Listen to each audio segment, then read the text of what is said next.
और बात अमरनाथ यात्रा की, जिसको लेकर तीर्थयात्रियों में गजब का उत्साह देखने को मिल रहा है। यही वजह है कि महज 5 दिनों के भीतर ही पवित्र गुफा में बाबा बर्फानी के दर्शन करने वाले भक्तों की संख्या 92,000 तक पहुंच गई है।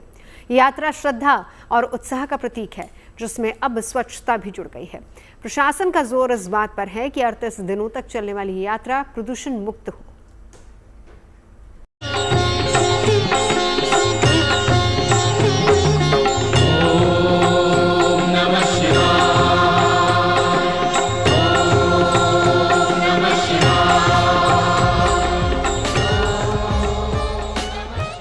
3 तारीख से पवित्र अमरनाथ यात्रा का आगाज होने के बाद से रोजाना सैकड़ों नहीं बल्कि हजारों की संख्या में लोग बाबा बर्फानी के दर्शन के लिए पहुंच रहे हैं।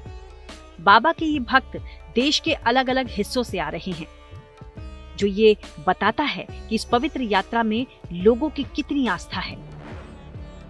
श्रद्धा और आस्था की प्रतीक इस यात्रा में अब स्वच्छता पर भी खास जोर दिया जा रहा है, जिसकी गवाही ये तस्वीरें दे रही हैं, जिनमें देखा जा सकता है कि कैसे बेस कैंप और यात्रा मार्ग से निकलने वाले कचरे का निपटारा हाईटेक तरीके से हो रहा है।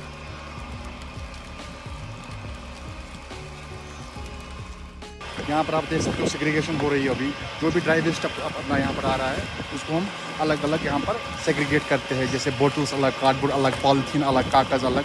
उसके बाद उस वेस्ट की प्रॉपर बेलिंग मशीन में, हाइड्रोलिक बेलिंग मशीन में उनकी जो बेल्स बनाई जाती है और बाद में रिसाइकिलिंग के लिए भेजते हैं हम लोग।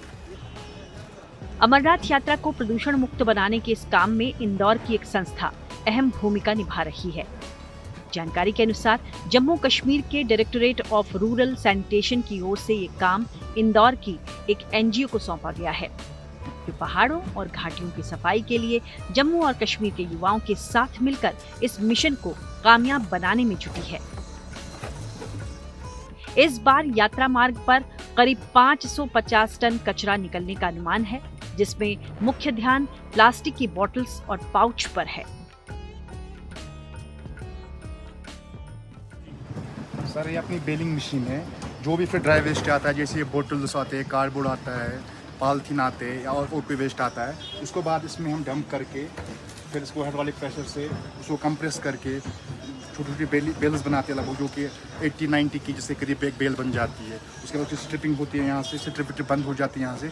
या आप देख सकते हो इस तरफ हमारे बेल्स लगे हैं, तो बहुत ही कंप्रेस करके बेल्स बनती है और जगह भी बन जाती है और बाद में हम इन बेल्स को रिसाइकिलिंग के लिए भेजते हैं।